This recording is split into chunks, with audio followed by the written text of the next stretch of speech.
Boa noite, pessoal. Estão entrando aí. 7-1. E aí, pessoal, boa noite. Show de bola. Bom, galera, vou dar um tempinho aí. Né? 7 horas começa, mas é bom a gente dar um tempinho para começar e com a galera aí online, né? Não começar logo a falar, a gente vai acabar de repente deixando um pedacinho de fora para quem está chegando agora. Vocês me escutam bem? Isso é uma dúvida. É a primeira vez que eu faço uma live do Instagram e eu estava tentando configurar no notebook. Passei aí uma hora e meia aí tomando surra aí hoje e não consegui. Ah, Rogério tá aí, opa! O grande mestre tá aí. Agora eu vou tremer aqui para falar. Vou ficar sem graça, sem jeito de falar. Show de bola. O Talipinha tá me escutando. Tem gente que aparece que só o nome aí do perfil do Insta aí e eu não consigo reconhecer. A foto é muito pequenininha. Aí desculpa se alguém aí, né, dá um alô e eu não tô citando, não tô reconhecendo. Bom, beleza, galera. Acho que vamos começando devagarzinho aí. A ideia hoje, né, o Leleco ele me convidou para fazer essa live. A princípio ele me deixou bem à vontade para escolher o tema. E aí, assim, né, a gente está vivendo esse tempo aí de reclusão aí, né, acho que essa palavra acho que nem é usada, né, reclusão. Eu que penso muito sobre isso, talvez, né, sobre prisão domiciliar. E aí a gente, assim, tem outras atividades, né? Tô trabalhando em home office e tal. Assim, cara, né, fazendo, como é que é a gente fala home office e daycare, né? Tudo em inglês hoje em dia. Então, com o filho pequeno aqui, então a gente passa o dia dividido entre as tarefas do trabalho e cuidar do pequeno que tá sem creche, sem escola. Mas eu falei, deixa eu, né, para não, assim, não deixar de contribuir de alguma forma, acho que as lives aí do Guanabara têm sido bem legais. Ele, pô, me convidou, fiquei até lisonjeado pela lembrança. Vou contribuir com alguma coisa que, de certa forma, eu já venho ano após ano, aí já nem sei quantos anos, 5, 6, não sei, falando sobre isso em cursos básicos. Tá? É um assunto que, assim, eu domino, não vou dizer que eu sou o maior especialista do mundo, não sou, muito longe disso, nem do mundo, nem do Guanabara. Eu acho que tem guias aí, até outras pessoas que não são guias que também poderiam estar falando aqui, mas eu tenho uma experiência de montanha sobre o gerenciamento de riscos e tenho, né, uma experiência profissional, né? Sou engenheiro de produção, de formação, e atuei aí, né, uns bons anos aí pela Petrobras em projetos que o pessoal chama no corporativez intensivos em capital, que são grandes projetos como construção de plataformas, refinarias e tal. E lá se tem, né, dentro desse tipo de projeto, até os projetos não tão intensivos em capital, não tão mega projetos, também se tem uma prática, né, um processo que é o processo do gerenciamento de riscos. Ainda não vou entrar um pouco, né, assim, no detalhe, não vou entrar muito no detalhe agora, né, mas eu vou ter uma parte introdutória sobre isso. Estou falando mais aqui do background aí, meu, né, vamos dizer assim. E aí ele convidou, falei, tá bom, acho que eu me sinto relativamente à vontade para falar disso. E assim, apesar de ser um assunto às vezes soa chato, né, soa corporativez, não é um assunto irrelevante para a montanha, muito pelo contrário, né? É um assunto da maior relevância. Até o Leleco, quando me pediu o tema, ele disse, mas tem algum título aí e tal, né, faz um comentário, alguma coisa assim, um subtítulo, uma frase curta. Aí eu falei, pô, bota aí, né? Que o nosso desafio, né, é fazer cume, né? Chegar a cume, vamos falando de montanhismo, né? Mas o nosso compromisso é voltar são e salvo, né? Voltar para casa são e salvo. E aí acho que isso é assim o grande objetivo do gerenciamento de riscos, tá? A gente, assim, não é garantir, né? É claro que sempre existe uma incerteza, às vezes maior, às vezes menor, mas a busca é mitigar, ou seja, é diminuir né, ou né, o tamanho da incerteza, né, a probabilidade de algo. Aí eu vou às vezes ter uma abordagem assim, um pouco mais de algo negativo, né, acontecer. Se bem que risco, a gente vai ver também que existe a possibilidade do risco positivo. O risco, na verdade, é algo que existe alguma chance de acontecer, positivo ou negativo. Depois a gente conversa um pouco mais sobre essa questão de ser, né, positivo ou negativo. Mas, agora viajei um pouquinho nesse negócio, me perdi aqui na fala.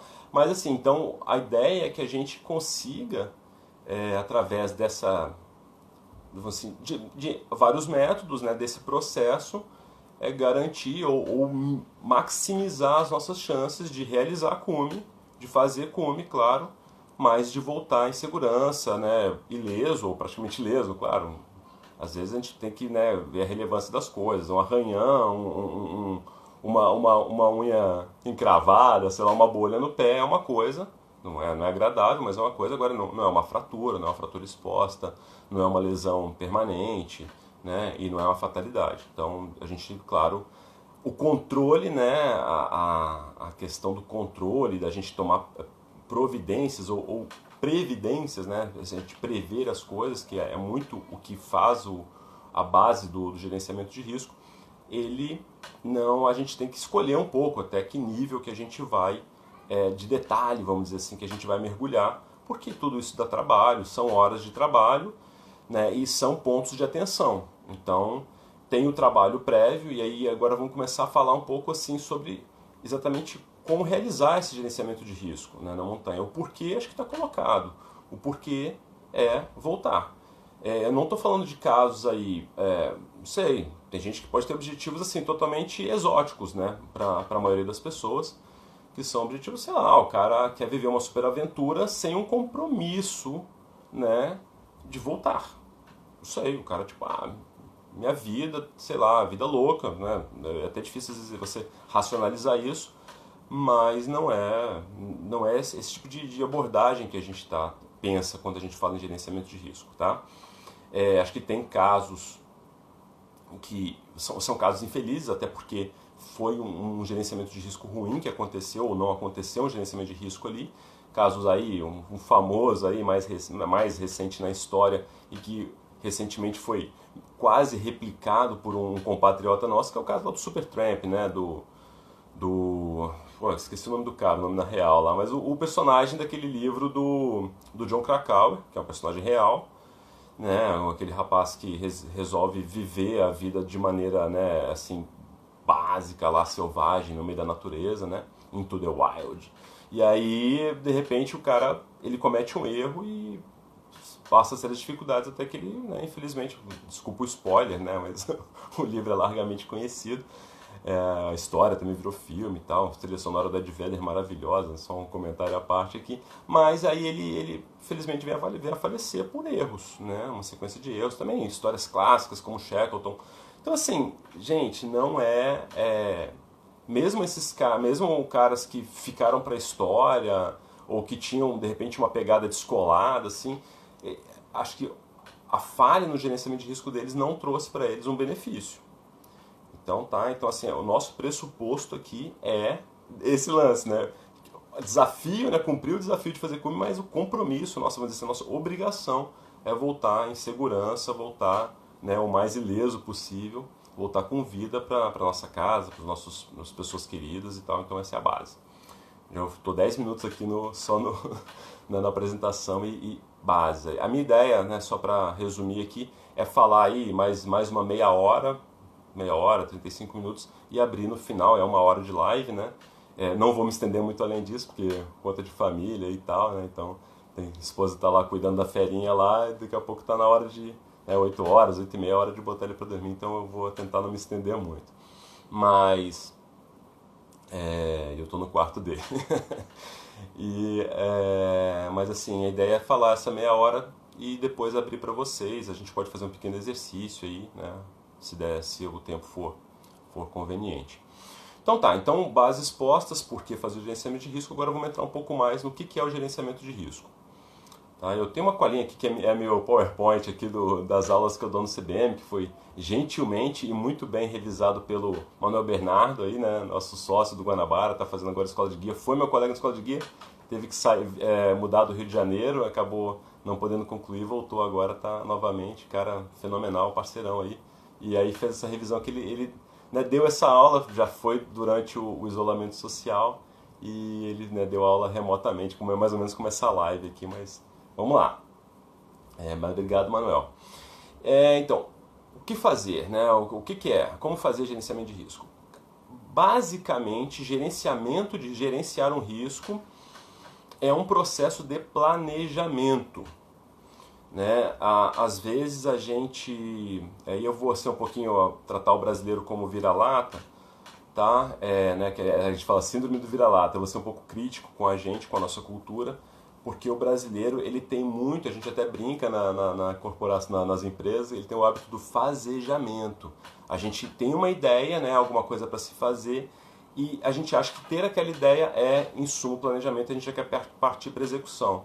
Poxa, isso é muito legal, a gente é conhecido né, como de repente, né, pessoas muito criativas, né, tem o jogo de cintura, uma boa dinâmica, mas isso leva a gente a ter muito desperdício, às vezes, de energia, a não alcançar os objetivos, né? Esse desperdício de energia está diretamente relacionado a isso, a você fazer um esforço e não atingir o objetivo. Às vezes você sequer, né, por não ter feito um planejamento mais profundo, né, mais trabalhado, mais elaborado, você sequer atinge o objetivo porque você não conhece, você não traçou um objetivo com clareza. Então você quer sair dali, daquela posição que você está, mas você não sabe exatamente onde você quer chegar. Então, a gente às vezes fala de planejamento, pô, parada chata, né? Tem que ficar pesquisando, lendo coisa, levantando coisa. Eu acho que isso vem mudando muito nos últimos anos, na cultura geral, né, do brasileiro. Mas era uma coisa que era assim, não era né, tão valorizada na nossa cultura geral, tá? Mas tem muita gente boa, brasileiros, inclusive, em aspectos, né, em temas aí de planejamento. E né, Rogério está aí, acho que ainda está online aí assistindo, não me deixa mentir, mas infelizmente na cultura geral era um pouco né, deixado em segundo plano, mas está melhorando. Então, como processo de planejamento, basicamente acontece antes da execução, basicamente, mas não unicamente. É muito importante a gente entender, isso é uma coisa que também trago da minha vivência empresarial. O gerenciamento de risco ele era né, feito lá com um grande esforço né, na etapa de planejamento, né, aquela etapa antes de se iniciar uma construção, uma obra, alguma coisa, um grande projeto, mas ele era periodicamente revisado durante as várias etapas de execução. Como é que a gente traz isso para a montanha? Poxa, surge uma ideia, poxa, quero fazer uma travessia, sei lá, vou dar um exemplo aqui. A gente está, assim, eu estou falando de gerenciamento de risco aqui de maneira bem genérica para atividades de montanha, claro, assim, né, que é a minha experiência, é o nosso foco aqui, mas eu estou falando de escalada, de caminhada, de travessia, né, de acampamento, bivac. Então, assim, são essas atividades em geral. Eu não estou sendo específico. Uma gestão de riscos num big wall. Uma gestão de riscos numa travessia de longa duração. Não. É no geral, tá? A gente pode um dia fazer um bate-papo aí mais específico, tá? Mas hoje aqui é uma ideia geral dentro do montanhismo. Então, surgiu a ideia de fazer, aquela vontade de fazer alguma coisa. Né? Vamos usar um exemplo aqui de travessia, sei lá, Lapinha Tabuleiro, alguma coisa assim. E aí, cara, pô, vamos realizar, né? E aí, claro que, né, assim, a não ser o Vida Louca, né? Qualquer um vai partir aí de algum estudo, né, de algum levantamento de informações sobre o que é a atividade, como ela normalmente é realizada, como chegar no início, né, como chegar no fim da caminhada, o que é necessário, né? Mais ou menos quanta comida tem que levar, preciso de barraca, saco de dormir, não, mas tem lugar para se abrigar, né? Tem casas de pessoas no meio do caminho, preciso falar antes, é só aparecer lá e pedir pensão, né? Então, assim, esse geral, assim, é até natural que a gente pense, tá? Agora, não é porque é natural que a gente vai desmerecer ele. Na verdade, ele é importantíssimo. Importantíssimo. Né? Então, esse é o passo mínimo, né, do planejamento e já de uma gestão de riscos. Né? Porque quando eu faço essas perguntas, eu já estou analisando quais são as possibilidades. Quando eu estou falando de possibilidades, assim, probabilidades, o que pode acontecer, eu estou falando de riscos. Né? Porque o risco, ele, na teoria, né, às vezes a gente tem várias expressões, eu vou de repente citar algumas outras, como perigo. A gente, no nosso uso coloquial aí das palavras, a gente às vezes se confunde um pouco. Mas o risco, ele é uma coisa positiva, né? Positiva, legal, bacana, que bom que aconteceu, ou negativa, poxa, que droga, que, né? Vou falar um palavrão aqui, então vou evitar palavrões aqui na live. Então, né, que coisa ruim, que chato. E aí você fala assim, pô, então isso, mas os dois são risco, né? Você tinha a probabilidade de acontecer e aí agora, claro, que tem o risco, né, que você quer evitar. Ou o risco que ele acontecer, se vier a acontecer aquele risco se consumar, você de repente quer até potencializar vamos dizer assim, o aproveitamento dele. Né? A gente tem aí, só agora sendo bem específico aqui no exemplo, algumas travessias que tem pontos de água, né, de disponibilidade de água que são sazonais. Então você entra numa travessia, vamos citar uma clássica aqui, né, Serra Fina, que épocas do ano, até a época que em geral ela é repetida, ela não tem água lá no primeiro dia. Só que tem um ponto lá, e aí não vou entrar no detalhe aqui, mas tem um ponto que antes, né, no primeiro dia de caminhada, você, dependendo se houve chuva e tal, né, qual foi o comportamento do clima nas vésperas, lá nos dias que antecederam, você tem disponibilidade de água antes, né, do segundo dia. Isso é um risco, né, que se você estiver atento para ele, você pode, né, potencializar o aproveitamento. Tá? Então, só para narrar aqui dentro do montanhismo, uma possibilidade de risco positivo. Tá, mas voltando lá àquele exercício natural e básico de levantamento de informações, do que é possível, basicamente é esse o método, vamos dizer assim, né, de fazer gerenciamento de risco. Mas por que basicamente sempre falta assim, por que são as coisas, né, mais primordiais, assim, né? É esse tipo de coisa. Assim, poxa, o que vai acontecer, o que pode acontecer, né? E o que eu tenho que estar preparado para enfrentar. Tá? Então, isso é muito relevante, né, no sentido de eu fazer inúmeras perguntas e procurar dar resposta a essas perguntas na etapa em que eu estou pensando como é que eu vou realizar a atividade. Tá? E aí, as perguntas, assim, a primeira coisa é se perguntar. E muitas vezes a gente tem uma prática dentro da análise de risco empresarial que converse com os especialistas, com os sêniors, né, com os bambambãs do assunto. Lá, o cara é bambambam de construção de tubulação, de petróleo, né, de gás, não sei o que. Cara, quando eu estou construindo, o que eu faço? A solda tal pode quebrar. A gente tem essas histórias assim lá na construção, né, nas obras de petróleo e gás. E você vai lá e fala com o cara. A mesma coisa vale para o montanhismo. Pô, eu vou falar com aquele cara lá, né? Todo mundo fala assim, tem até uma parada de falar, vou falar com o Val, né? O Val é nosso sócio do Sérgio, né? É um guia muito querido aí que já fez e repetiu zilhões, né, de caminhadas. Ou então vou perguntar pro Berardi, né? Berardi está até internado aí, torcendo aí por ele, orando por ele aí para a total recuperação dele. Vou falar com ele, porque é um cara, né, referência. São os bambambãs. Tem muitos outros bambambãs no nosso meio, né? Nosso próprio clube. Tem caras da escalada, da caminhada que são bambambãs. Vou ficar estou citando alguns caras icônicos aqui. E aí icônicos pra gente, tem icônicos internacionais, né? Mas vamos lá. E aí a gente vai assim, conversa com esses caras, pede informação para eles. Às vezes eles vão dar, vamos dizer, que a gente fala aqui o beta, né? Vão dar um coloquial aí, beta, né? Vai dar um beta para você, né? Vai te dar uma dica, vai te dar, né, vai chamar a sua atenção para uma coisa que você sequer imaginava que era necessário, que era possível. Tá? Então, assim, é muito importante fazer esse levantamento de informação com os especialistas. Poxa, mas isso aí já falaram no meu CBM. E vale a pena repetir. Gente, é muito interessante como coisas óbvias a gente tem que muitas vezes ficar repetindo. Tá? Por mais que a gente saiba, às vezes, no nosso saber consciente, parece que ou não sei se aí agora eu sou psicólogo, não sei se no saber inconsciente ou no subconsciente a gente forja uma resistência a certas coisas. Então é necessário repetir e, né, repetir de novo. E por isso eu cito isso nas aulas do CBM e também às vezes cito né, quando a gente tem alguma atividade, está fazendo planejamento, às vezes as pessoas ficam com aquele afã de não, mas isso aí pô, é muito detalhe, não sei o quê, vamos logo, né? Vamos logo para o fasejamento e aí a gente pula etapas importantes.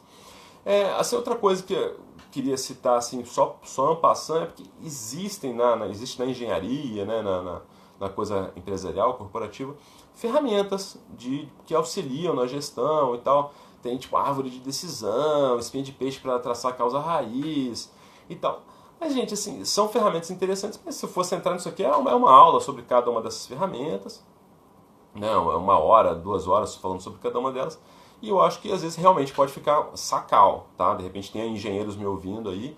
Você, pô, mas o Emiliano nem citou isso aí. Eu falei, não, só para dar uma ideia que existem ferramentas empresariais, mas acho que vão ficar nos primórdios aí. Vamos falar sobre coisas que são mais, né, táteis para quem, não táteis só de pegar, mas táteis no sentido, né, figurativo, pra gente que para quem é montanhista, que, pô, o cara é professor de educação física, não tá familiarizado com esse tipo de coisa, o cara é dentista, o cara é médico, então, sim, sabe, a gente não precisa entrar tanto na teoria. Agora, por outro lado, existem ferramentas que são obrigatórias para nós montanhistas. Então, assim, não adianta eu falar, pô, vamos fazer um gerenciamento de risco, vamos levantar todas as possibilidades do que pode e não pode acontecer, né? Eu vou só fazer uma parte sobre o não pode acontecer. A gente brinca em engenharia, né, nas exatas, que probabilidade zero não existe. Então, o não pode acontecer não existe na teoria e o vai acontecer com certeza também não existe na teoria. Não existe probabilidade zero nem 100%, mas na prática a gente sabe que, né, algumas coisas são tão improváveis que a gente vai desconsiderar. É aquele negócio que eu falei um pouco do nível. Eu não vou considerar que eu vou ser atacado por um hipopótamo no Pampa Gaúcho. Pode acontecer? Pode, alguma maluquice, né? Eu já fui quase atacado por um avestruz na região ali da Serra de Catarinense. Tinha uma criação de avestruz ali, bizarro, mas... então, assim, a gente não precisa ficar também elucubrando coisas, né? A gente tem que, às vezes, estar preparado para reagir a algumas coisas também, tá? E preparado para reagir também é preparado para agir, né? Uma boa preparação para agir em situações, né, pré-meditadas, vamos dizer assim, né, previstas, também te ajuda a estar preparado para reagir em situações não tão previstas assim, ou praticamente não previstas. E é disso que eu quero falar sobre ferramentas. Então, eu não vou entrar no detalhe, mas, por exemplo, técnicas verticais, né, como saber como preparar um rapel, como preparar uma parada na escalada, como montar um bivac, como, né, preparar uma refeição no acampamento, né? Esse tipo de coisa a gente está minimamente versado, né, ou até, não minimamente, mas avançadamente, né, versado nessas ferramentas, é essencial. Não adianta eu só fazer o trabalho de casa, no trabalho de casa, isso faz parte do trabalho de casa, não adianta eu só fazer o trabalho de prever, né, como eu estava falando, eu tenho que fazer também o trabalho de me preparar. E o trabalho de preparar substancialmente, né, adquirir essas ferramentas. E adquirir essas ferramentas a gente tem que não confundir com uma coisa que está acontecendo hoje. Até o Sblen aí, 2 semanas atrás, na live dele, citou um pouco isso. Acho que até fica um pouco até triste assim, com a realidade. Às vezes o montanhismo, como várias outras coisas no mundo, estão virando uma coisa de consumo, né? Então a gente acha que a gente comprou aquele fleece, né, maneirão, sinistrão, ou então né, uma jaqueta, sei lá, tem vários nomes agora, né? Um Polartec, senão os nomes até antigos, coisa mais recente aí que eu estou meio desatualizado. E aí a gente comprou uma barraca XYZ, comprou sei lá, um equipamento e você está preparado. E não tem nada a ver uma coisa com a outra, né? Não é consumo, montanhismo é vivência, né? E infelizmente tem muita gente indo para a montanha no sentido do consumo e aumentando muito o índice de acidentes, tá? Existe uma desconexão aí entre viver e você consumir, e a pessoa se ilude, tá? Infelizmente tem muito isso, tem gente ganhando com isso, com certeza, mas tem muita gente perdendo, tá? Então vamos tentar nós que... De repente tem gente que está me ouvindo aí que não é de clube, não é de federação, mas se você está me ouvindo, mesmo que você não seja dessas instituições, e quem é dessas instituições acho que tem um compromisso até maior, porque tem uma consciência maior talvez sobre isso, Gente, vamos ser responsáveis, né? Vamos viver a montanha, não vamos consumir a montanha. Porque o que consome, você consome até acabar, você explora, né? Então, uma parte, desculpa, eu faço muitas partes, porque às vezes minhas preleções são muito demoradas. Então, voltando aqui para a questão da preparação, é imprescindível que a gente, né, realmente se arme dessas ferramentas. E aí eu vou citar aqui, né, os próprios clubes promovem, né, treinamentos avançados, associações como a Guiperge, né, também promove treinamentos avançados, cursos de primeiros socorros. Antigamente a gente tinha aqueles cursos de primeiros socorros, né, que eram mais assim para ambientes urbanos ou ambientes até de estradas e tal, mas eram muito mais voltados para uma situação civil comum e não para o montanhismo, né? E hoje a gente tem muito mais empresas, instituições dentro do Brasil ministrando cursos específicos para quem está em áreas, a gente fala muito áreas remotas, né? Então acho que assim, vale a pena, né? Tem WMA, NOLS, tem mais alguma agora, até a NEPUR, que é, né, bem brasileira, está vinculada à UF. E assim, todos têm qualidade, claro, alguns têm mais um nuance mais forte num aspecto, outro em outro, mas assim, acho que vale a pena investir nisso.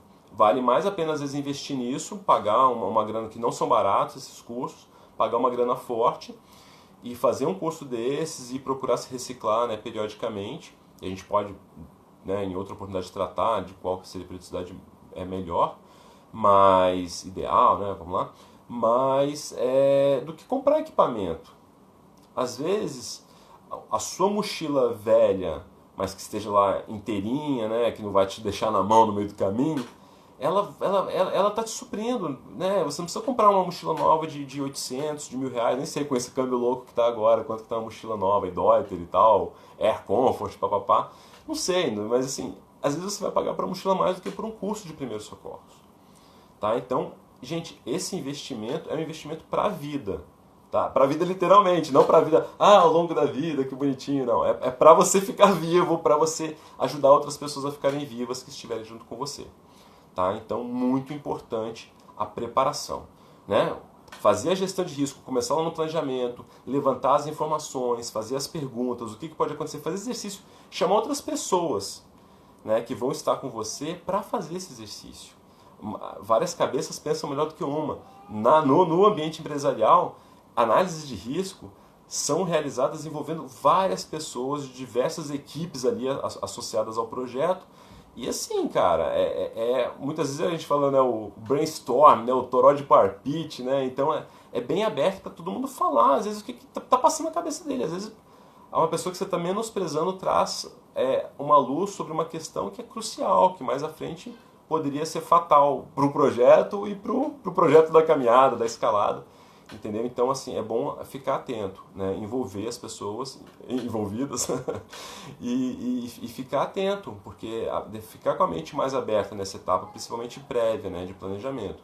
Claro que durante a execução tem uma questão de liderança forte e tal, a gente não vai falar hoje muito sobre liderança, mas está muito associada à liderança, intimamente associada à gestão de riscos, tá? Acho que valeria a pena, de repente, desenvolver aí uma outra live, outro dia falar um pouco mais a fundo sobre liderança. E eu não estou falando de liderança só de guia não, tá, gente?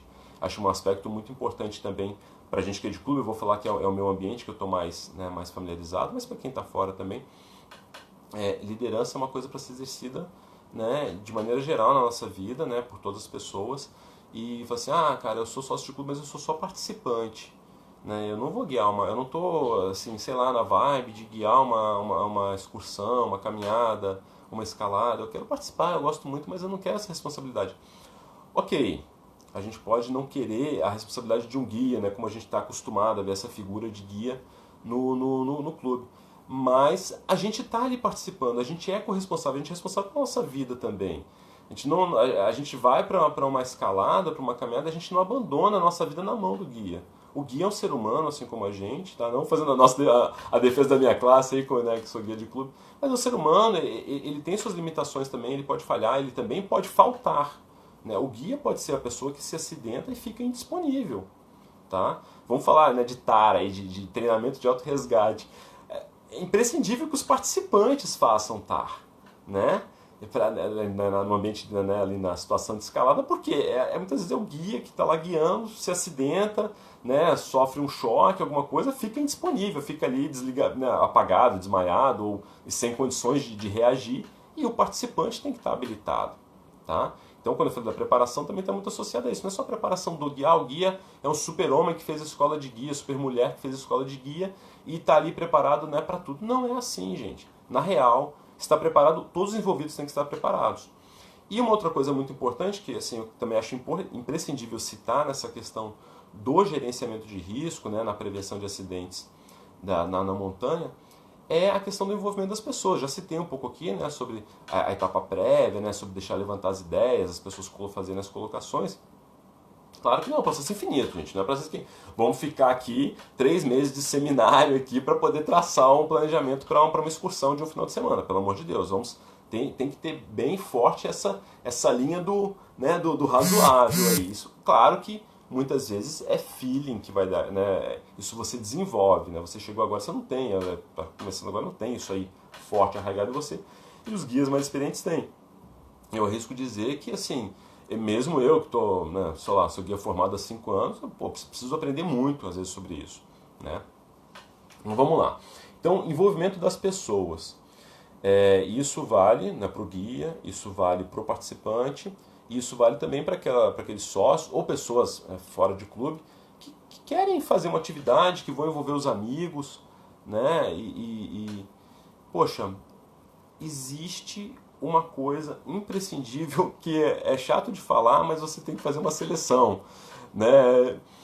Tem aquela máxima lá, diga-me com quem andas que te direi quem és. Não é bem isso, mas é assim, diga-me com quem anda, com quem vais, que te direi o que vai te rolar, né? O que vai acontecer, que maus bocados ou bons bocados você vai poder passar, né, com essas pessoas que vão na atividade com você. Então, assim, fazer a seleção, porque voltando à realidade de clube, a gente tem aquela, né, prática lá, abre a prancheta, né?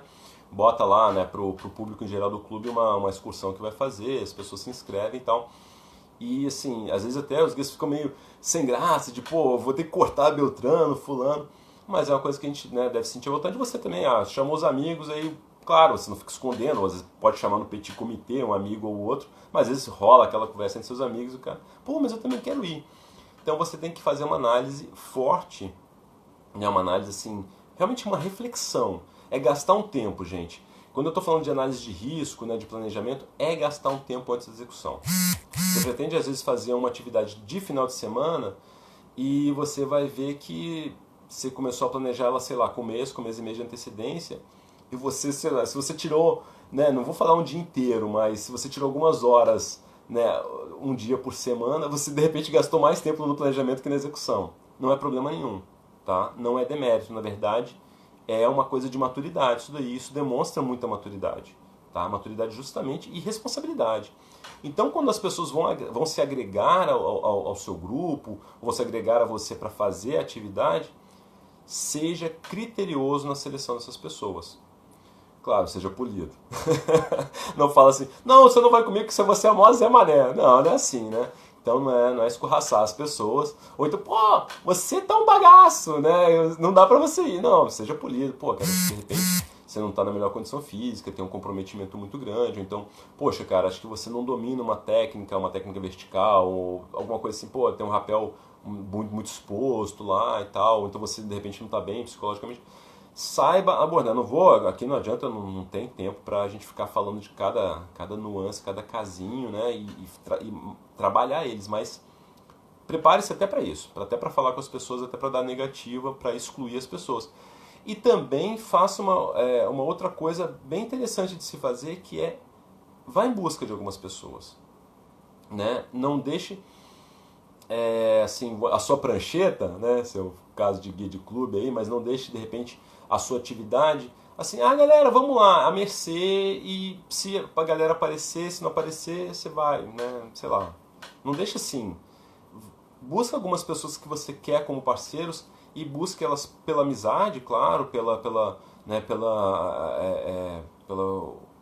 Eu ia falar uma palavra nada a ver, que é uma química que vocês têm. Essa parada meio não tem muito a ver com o assunto, não. É pela afinidade que vocês têm mesmo, acho que a melhor palavra é essa. Pela amizade, mas busca a pessoa também pelo que ela pode trazer de positivo. Né? Já teve excursão minha aí que, assim, agreguei pessoas não só pela afinidade que a gente tinha, mas porque ela tinha um domínio de alguma técnica, né? Ou ela tinha algum arrojo, né? Às vezes é importante isso também, arrojo, tá, gente? Não é... Aí tem que analisar aspectos aí, tanto né, vamos dizer assim, técnicos, né? Mas também de perfil da pessoa. Se você é uma pessoa mais arrojada e tal, as pessoas que são, né, levantam o ânimo de outras pessoas, às vezes é importante você fazer essa seleção nesse sentido. E isso, essa seleção das pessoas, tanto que você vai ter que de repente cortar, quanto as que você vai, em especial, chamar e garantir que estejam procurar garantir que estejam na sua atividade, isso faz parte da gestão de riscos. Isso vai minimizar riscos indesejados, né, indesejáveis, e vai maximizar o aproveitamento de riscos positivos, ou então vai até garantir o sucesso de uma atividade que já está, né, prevista, né, que você, não, eu vou ter que fazer lá um lance, que é um lance exposto, vou narrar aqui foi até durante a minha escola de guia ainda isso, e foi muito legal porque, né, vou citar aqui um cara que para mim foi emblemático numa escola de guia, vários caras foram emblemáticos, né, mas vou citar um cara que para mim não só na escola de guia, mas um grande mestre aí, desde que eu entrei no clube, que é o Boris Pfleger, que hoje está lá em Friburgo, lá curtindo uma friaca, que deve estar um gelo aqui, ó. Mas eu queria estar lá também. Mas a gente foi fazer Jacuba, né, os dois Jacubas lá, maior e menor, e tinha um lance, né, a gente começou a subir no Jacuba menor, tinha um lance. Eu fui à vista, né, tava lá guiando a caminhada à vista, eu não achei o ponto lá, né, existia um ponto que não precisaria ser tão exposto. Isso tem essas nuances também, tá, gente? Então, só fazendo uma outra parte aqui, fazer planejamento e fazer gestão de riscos, não eliminar, Rô vai brigar comigo que eu falo essa palavra, o sentido de aventura. Tá? Mas se eu ficar fazendo tudo previstinho, tudo pré-definido, não sei o que, e aventura? Não é não, gente. É tanta coisa para você gerenciar que, na verdade, continua existindo muita aventura. Né? Muito friozinho na barriga, se é o que as pessoas acham que é essencial para que seja emocionante. Você vai fazer as coisas para diminuir o risco de você não voltar para casa, de você voltar para casa, né, sem poder sair de novo, tá? Então, fica sim o sentido de aventura. Mas voltando no caso dos Jacubas aí, ali em Petrópolis, né, fugiu agora o nome, ele é perto de Areal, ele fugiu o nome do Estado da União e Indústria, né? Fugiu. Bom, mas ali naquela região, aí beleza, foi uma galera, foi até um amigo do Petropolitano, o Tchassa, conhecido de muitos aí, e eu falei, Tchassa, tu vai comigo? Né? Agreguei, né? Tchassa, tu vai comigo do seguinte, tu é o meu backup, cara. Se eu tiver ainda assim para uma buraca muito ruim e tal, tu fala assim, Emiliano, não precisa me dizer o caminho não precisa, né, tipo, entregar o mapa da mina, mas como era uma excursão de escola de guia, mas ali muito eu queria assim, né, esse aprendizado, mas eu falei, cara, eu preciso de um backup. E eu usei o Tchassa, né? Agreguei o Tchassa, usei ele, né? Sacanagem. E também usei um outro cara, que foi até meu supervisor na atividade, que foi o Boris Flegg. Que quando chegou em um determinado lance, e eu falei assim, pô, um cara forte de escalada, um cara que escala lances aí, expostos e tal. Eu falei, pô, Boris, seguinte, cara, a gente tem esse lance aí pra passar, eu sou guia e tal, né, da excursão, mas eu queria te pedir que você passasse aí pra mim. E fizesse a nossa segue lá de cima, porque você é um cara mais talentoso, ou pelo menos dos que eu conheço que estão aqui no grupo, é o cara que eu mais acredito assim que tem talento para passar por esse lance. E eu sabia, eu estava levando ele como supervisor, né? Ele estava ali me vigiando, ali, me avaliando, mas eu sabia que eu estava levando, né, uma grande carta na manga, né, tendo ele na excursão. E assim vai, com vários outros companheiros do clube, a gente leva cartas na manga.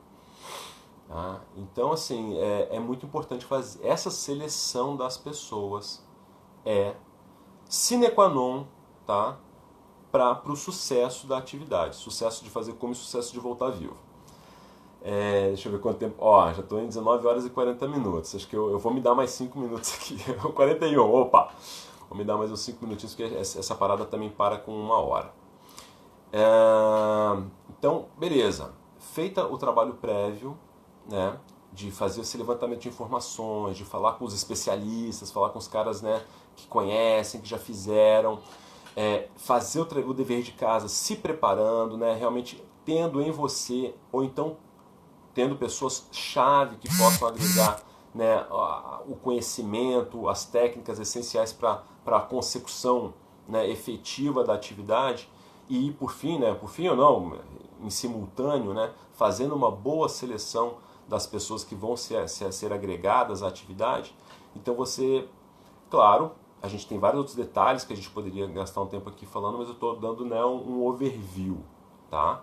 Você vai para a execução. E durante a execução, né, e aí vamos falar sobre uma coisa que vale para toda excursão. O gerenciamento de risco passa por manter um alto nível de comunicação. E o que é um alto nível de comunicação? É você ficar conversando o tempo todo? Não.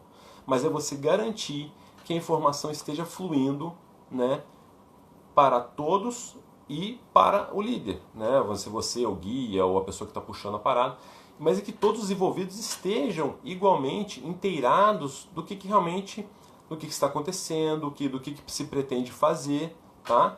Isso, claro, já pode começar também na etapa de planejamento, ou aquela preparação, né, nas vésperas, né, nos dias, nas uma semana ou 2 que antecedem a atividade, ou até mais, dependendo do caso, dependendo da situação, mas você já pode, né, passando, fazendo esse alinhamento com os envolvidos para que todos tenham já uma base comum, estejam na mesma página do livro, né, como se diz. E durante a execução, que você, o líder, e que os demais também estejam empenhados em manter. Porque às vezes eu sou um participante, mas eu sou um participante, mas quem é o líder é o fulano, né? É o outro grande mestre, é o Molica, mas o Molica que é o guia aí da excursão. Então, mas cara, mas se eu estou sabendo de alguma coisa como participante, e assim, não, eu posso até achar, pô, será que isso impacta, não impacta, não sei o quê, mas o cara que está aqui perto de mim, eu estou vendo que ele está andando meio devagar, eu estou vendo que ele está meio gemendo, pô, eu esteja empenhado, vou lá, cara, vou tomar aqui, me avançar um pouquinho, né, ou então passar a informação de, pô, alguém chama o Molica aí que eu quero falar com ele. Estou dando um exemplo aqui, né, também de outro grande mestre que foi muito querido para mim durante minha escola de guia e até hoje é muito querido, né. E aí, então assim, o que eu estava falando vale pro guia, vale pro líder da atividade, mas vale para todo mundo que está junto. Manter um alto nível de comunicação. Tá? Isso assim, é o básico. Quando isso falha, né, eu vi que Juratan entrou, não sei se ele ainda está online aí, Juratan tem muita experiência com corpo de bombeiros, resgatistas e tudo mais, e outros aqui também acho que devem ter, mas lembro, citando alguém que eu conheço, tem muito apreço também, sabe que a comunicação, né, é imprescindível. A falha na comunicação é a chave para muitos desastres, tá? Inclusive, né, citando aqui boas iniciativas, antes que meu tempo acabe totalmente, é o tempo que eu me estipulei aí, a FEMERGE, né, em cooperação aí com o Corpo de Bombeiros, né, que é um órgão estadual, desenvolveu um grupo aí de suporte, agora me fugiu a sigla que grupo de resposta, se não me engano, a emergências em montanha, porque, né, assim, só dando uma passando, o Corpo de Bombeiros, eles são especializados em resgate, mas muitas vezes os grupamentos ali, agora fugiu o nome, mas as pessoas lá do Corpo de Bombeiros que estão de plantão, que estão fazendo os atendimentos, não são conhecedores de todos os points de escalada e tal, não sei o que, ou de caminhada, não tem nem obrigação de conhecer todas as trilhas e tal. Então, e aí a gente que assim, os maiores beneficiários da atividade, pô, vamos até para garantir a nossa segurança, né, esse sentimento de coletividade, do conjunto, a importância de nos guarnecer como comunidade de montanha, vamos ajudar os bombeiros, né? Então, tem um grupo aí formado, né, usa o Telegram para poder viabilizar essa comunicação, justamente no sentido de que a comunicação ela seja a mais efetiva possível, que a informação correta chegue lá nos bombeiros, né, que se colete a informação mais clara possível dos montanhistas. E justamente por isso foi criado esse grupo de resposta à emergência aí pela FEMERGE. E também citando aí eu estava falando de comunicação, mas também citando outra iniciativa muito legal, aí eu vou, né, eu ia falar uma palavra feia aqui, né, mas não, vou eu falo, vou babar o ovo, mas eu vou babar o ovo, não, eu vou elogiar minha querida amiga aí, Rogélia, que é grupos como que ela criou no... Agora, esse é grupo ou se é comunidade, é tanto mídia social que eu fico meio confuso. Mas como ela criou no Facebook, né? Até o nome do grupo é exatamente o nome aqui da nossa live aqui, né? Que é gerenciamento de riscos, né? Na prevenção de acidentes, aí muito focado no ambiente de montanha, praticamente 100% focado no ambiente de montanha. E assim, esse é conhecimento, né? Claro que você ler uma coisa no Facebook não te deixa preparado para executar uma atividade, mas ela te deixa pelo menos advertido. A gente até na aula do CBM que eu costumo dar, que o Manel, né, deu no meu lugar esse ano, o nome da aula é Advertência e Prevenção de Acidentes. É tipo, advertência? O que é isso? Vai tomar um cartão amarelo, né? Não, é justamente isso, ficar advertido, ficar alerta, ficar atento, né? Então, a busca de informação ela faz parte de se auto-alertar, né? E aquilo que eu falei, lá o especialista, né, o Berardi pode te falar uma coisa que você nunca esperava ter ouvido falar, sobre que podia ter esse problema nessa caminhada, assim, assado. Tá bom, gente? Então eu vou... 47, estourei o tempo, né? Falo pra caramba. Eu vou agora, vamos dizer assim, vou abrir aqui, tá? Não vou fazer o exercício de simulação, não, fica para outro dia, para outra oportunidade. Mas vou abrir aqui agora para quem queira fazer ou contribuições, aí se quiser fazer uma fala, acho que tem uma maneira de eu abrir aqui para a pessoa também aparecer e a gente aparecer simultaneamente.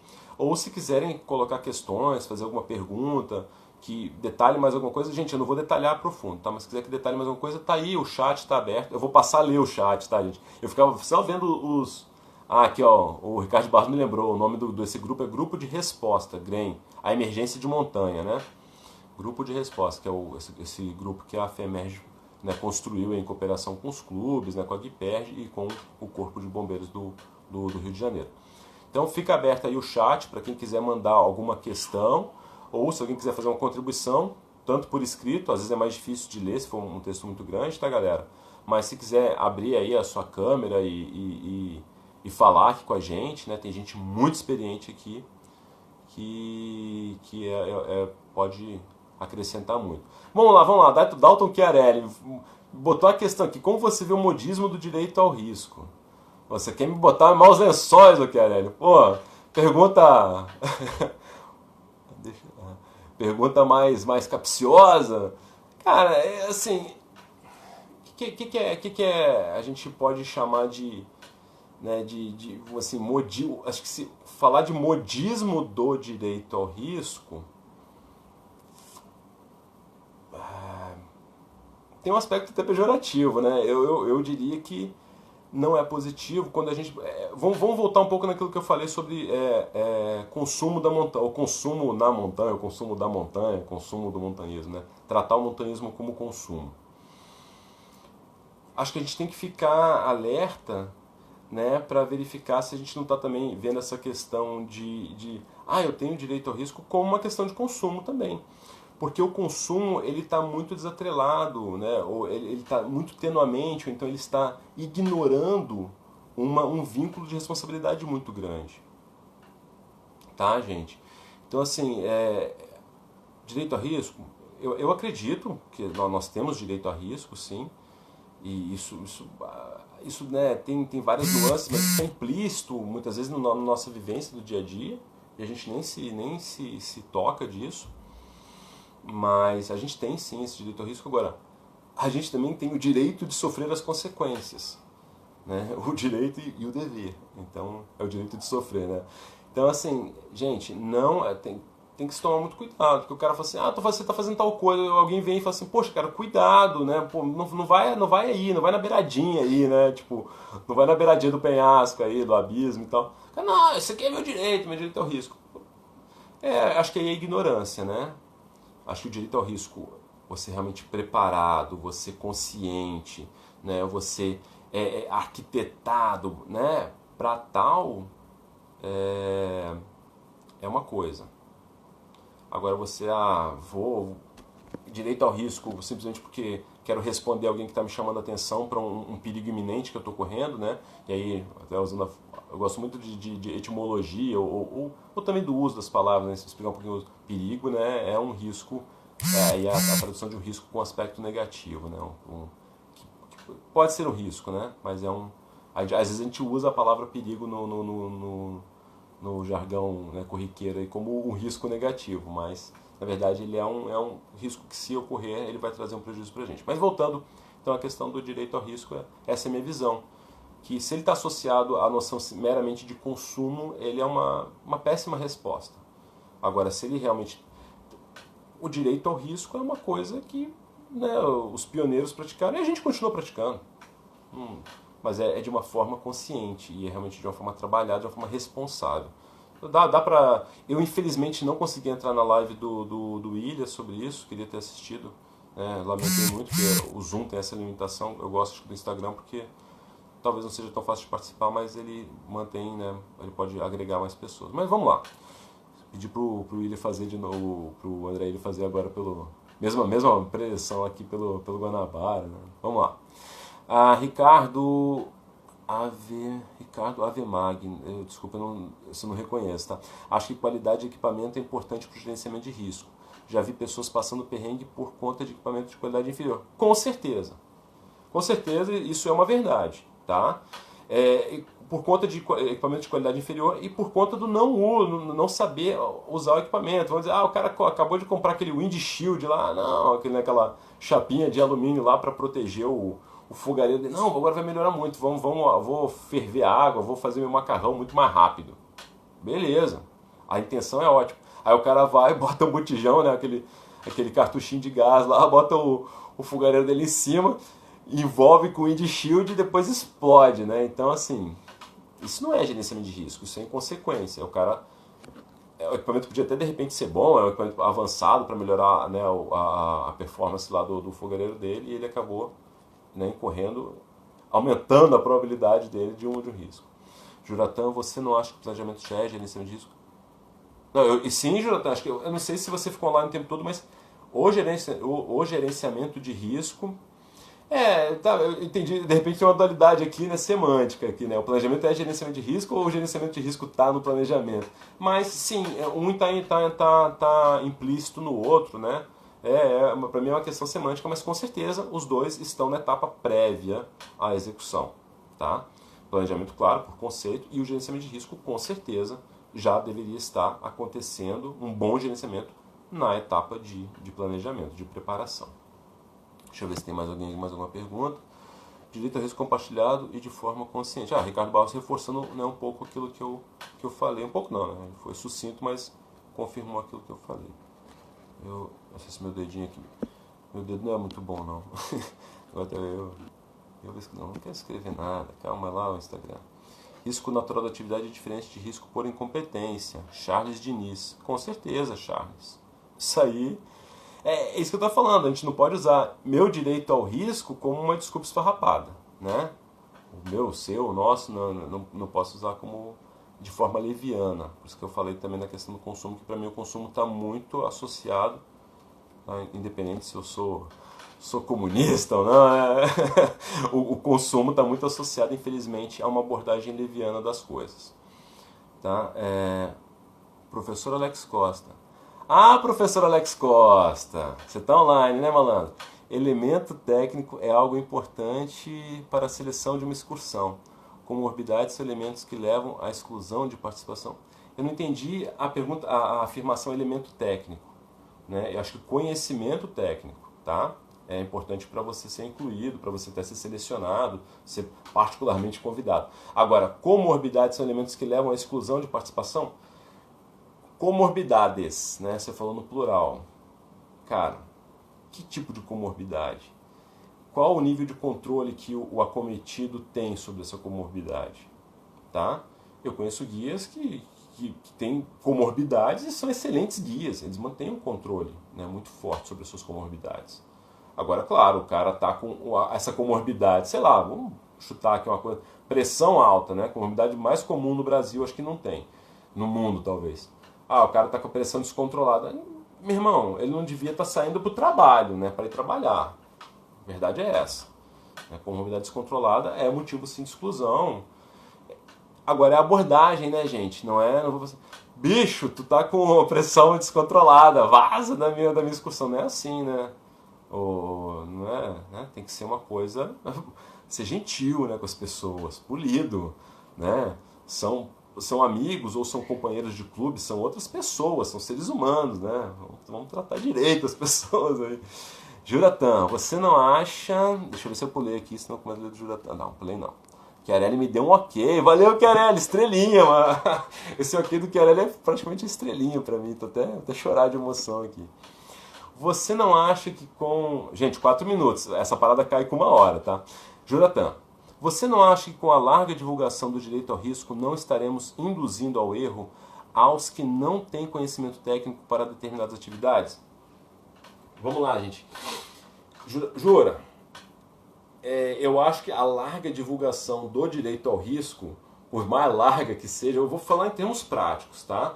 Da teoria, eu até concordaria com essa questão, mas em termos práticos, por mais largas que seja a gente falar de direito ao risco, o público em geral, que muitas vezes está se envolvendo de forma totalmente, até alienada, né, nos riscos, aí, correndo os riscos de forma alienada, sem ter a menor consciência do que está acontecendo, essa galera não está sendo movida por um conceito de direito ao risco. Essa galera está sendo movida, e assim, eu vou falar, às vezes acontece no clube, tá? A gente não estou falando que o clube é perfeito, todo mundo é super consciente. Não, às vezes no clube a gente também tem atitudes ruins, né? Atitudes desconectadas em relação a isso. Mas eu acho, aí eu vou voltar, eu sou insistente nisso, a questão do consumo. A gente teve nos anos aí de 14 para cá, né, uma crise econômica muito grande no Brasil, e não foi só no Brasil, tá, gente? Isso foi no mundo, mas no Brasil se observou, outros lugares também, mas se observou muito fortemente que em meio a essa crise teve não estou falando de coronavírus, tá, gente? Prévio ao coronavírus. O coronavírus que a gente está vivendo agora é outra coisa. Mas antes disso, nesses anos anteriores, a gente viu uma outra indústria, porque tradicionalmente a indústria que continuava crescendo em meio às crises aqui no Brasil é a indústria de cosméticos, tá? De higiene, de higiene pessoal, de beleza e tal, mas que já vinha tradicionalmente assim, há mais de décadas, já que sempre apresentava crescimento mesmo em meio a períodos de crise. Agora nesses últimos anos, vamos lá, né, da Dilma para cá, né, que infelizmente teve, né, toda aquela derrocada lá da economia nacional, e a gente viu a indústria do turismo de aventura, ou do que alguns chamam de ecoturismo, e aí, né, esse eco acho meio dúbio, crescer, tá? Crescer muito, e isso mostra, assim, as pessoas têm uma ansiedade de viver mais conectadas com a natureza? Tem. Mas isso não quer dizer que elas não estejam sendo impulsionadas pelo modismo. Não do direito ao risco, mas tá lá tirando aquela selfie no lugar, né, irado, né, mostrando que é Missão Impossível 9, entendeu? Então, assim, eu acho que tem muito modismo e muito consumo. Galera, essa parada vai cair, acho que 1 minuto. Então, assim, eu vou, acho que as perguntas estão vindo aí, eu vou reabrir, mas eu vou reabrir assim, galera. Vai cair, eu vou reabrir a live, se o Leleco não me dá um corte, eu vou reabrir a live e vou ficar mais uns 15 minutos, tá? Ó, 30 segundos para acabar. É bom que apareça o contador, não sabia desse detalhe interessante. Então, eu vou reabrir a live para a gente poder continuar, de repente, conversando, tá? Surgiram mais perguntas aqui, mais afirmações. Claro, contribuição importantíssima aí dos grandes mestres aí, né? Chiarelli, Juratan, né? Ricardo Barros aí também, dando uma participação super maneira. Galera, vai cair agora. 3, 2, 1, vou reconectar.